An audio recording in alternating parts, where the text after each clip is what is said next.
যারা মস্তান আছো, যারা নেতা, যারা মনে করছে এমএলএ এমপি হয়ে আমার কাছে বডিগার্ড আছে ওয়াই প্লাস ক্যাটাগরি, মালাকুল মউত এলে তোমার আর বডিগার্ড কাজ করবে না, মাল পটল তুলবে। কথাটা বুঝতে পারেন? আর একটা কথা শুনেলে, অনেকজন মনে করে, দেখবেন শরীর অসুস্থ, কলকাতা গেছে, অ্যাপেলোই দেখিয়েছে, কোন এক ডাক্তার ওষুধ দিয়েছে, আল্লাহ শিফা দিয়েছে, ভালো হয়ে গেছে। কিন্তু তাকে যদি জিজ্ঞেস করা হয়, ভাই কি করে ভালো হলে? জানিস না, আমি অ্যাপেলোতে অমুক ডাক্তার আমাকে ভালো করে দিলে। বে ডাক্তার ভালো করলে তোকে?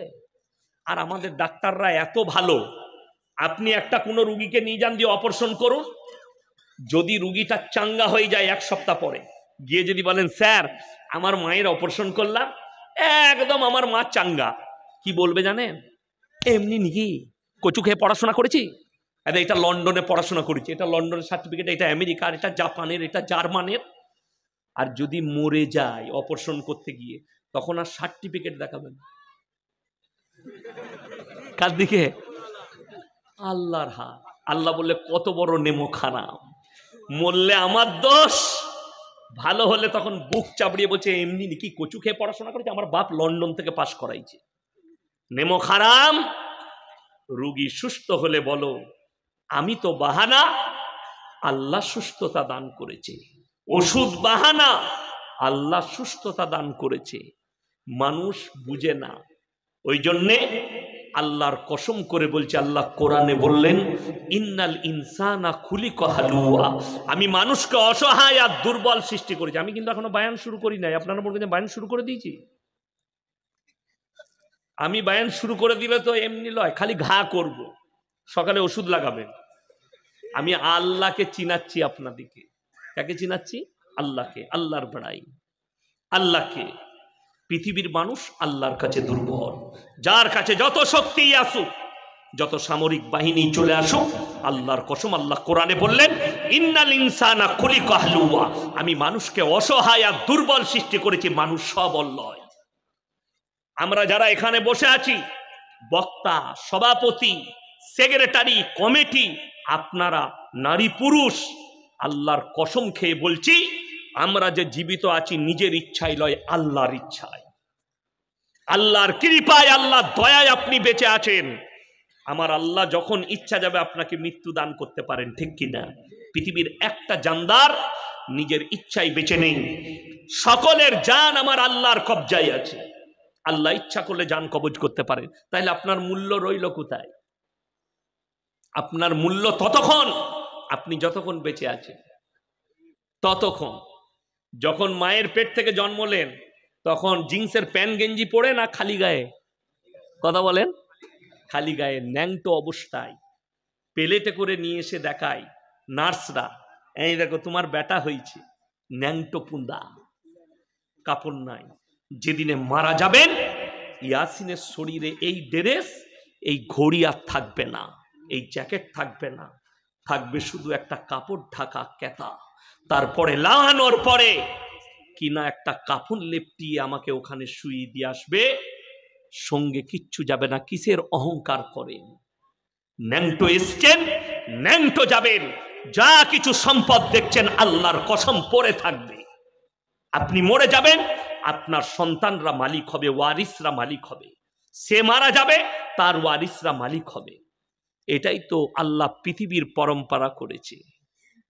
ওই জন্য কোরআন শোনায় একটা, শুনেলেন, হালাতালাল ইনসানি হিনুম মিনাদ দাহরি লাম ইয়াকুন শাইয়াম মাযকুরা। কত সুন্দর কথা আল্লাহর মানুষকে নসিহত, উপদেশ। হালাতালাল ইনসান হিনুম মিনাদ দাহরি লাম ইয়াকুন শাইয়াম মাযকুরা। তোমার পৃথিবীতে, তোমার গ্রামে, তোমার এলাকায়, তোমার পাড়ায় তোমার কোনো কালচার ছিল না। আচ্ছা, এখানে কেউ বলতে পারবেন যাদের বিয়ে হয় নাই, কিংবা যাদের এই বিয়ে হয়েছে, যে আমার বেটা হবে উকিল? কথা বলে না। কেউ বলতে পারবে আমার বেটা হবে মৌলবি? কেউ বলতে পারবে আমার বেটা হবে ডাক্তার? না, আল্লাহ কোরআনে এটাই বলেছে, হালাতালাল ইনসানি হিনুম মিনাদ দাহরি লাম ইয়াকুন শাইয়াম মাযকুরা। তোমাকে দুনিয়াতে পাঠাবার পূর্বে পৃথিবীতে তোমার গ্রামে তোমার এলাকায় তোমার কোনো অস্তিত্ব ছিল না, তোমার কোনো কালচার ছিল না, কেউ পৃথিবীর জানতো না। আমার আব্বা যখন বক্তা তখনও কেউ জানতো না শওকত সাহেবের ছেলে বক্তা হবে, ঠিক কিনা কথা বলেন যারা শুনেছেন? আল্লাহর কৃপা, আল্লাহর দয়া। ওই জন্যে অহংকার কেউ করবো না, জোরে বলুন ইনশাআল্লাহ। এরপর চলুন বক্তব্য আমি শুরু করব। তার আগে বলে দিই, পৃথিবীর আমি থেকে শুরু করে যতগুলো মানুষ আছে, শিক্ষিত অশিক্ষিত, নেতা মন্ত্রী, জ্ঞানী গুণী, বৈজ্ঞানিক, সায়েন্টিস্ট, ডাক্তার, উকিল, ব্যারিস্টার, যারাই আছেন ইমানদারির সঙ্গে শুনেলেন, একটা মানুষও নিজের প্রশংসা করার ক্ষমতা রাখে না। আজকে জলসায় যদি বলি আমার থেকে বড় বক্তা কেউ নাই, এই যে বললেন না প্রধান বক্তা, একদম বলা ঠিক নয়। প্রথম বক্তা যিনি বক্তব্য করেছেন তিনি প্রথম, দ্বিতীয় যিনি বক্তব্য করেছেন দ্বিতীয়, তৃতীয় নম্বর বক্তব্য দিয়েছেন তৃতীয়। কথাটা বুঝতে পারেননি? আমাদের দেশে প্রধান বক্তা বলা মানে এই বক্তাগুলো বাকিগুলো ছোট, সবাই আলেম, সবাই কোরআন হাদিসের কথা বলছে, প্রধান কিসে? না,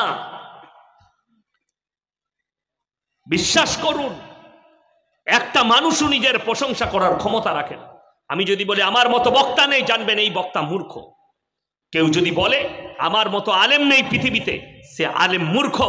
কেউ যদি বলে আমার মতো ডাক্তার নেই, সেই ডাক্তার মূর্খ। কেউ যদি বলে আমার মতো মাস্টার নেই, সে মাস্টার মূর্খ।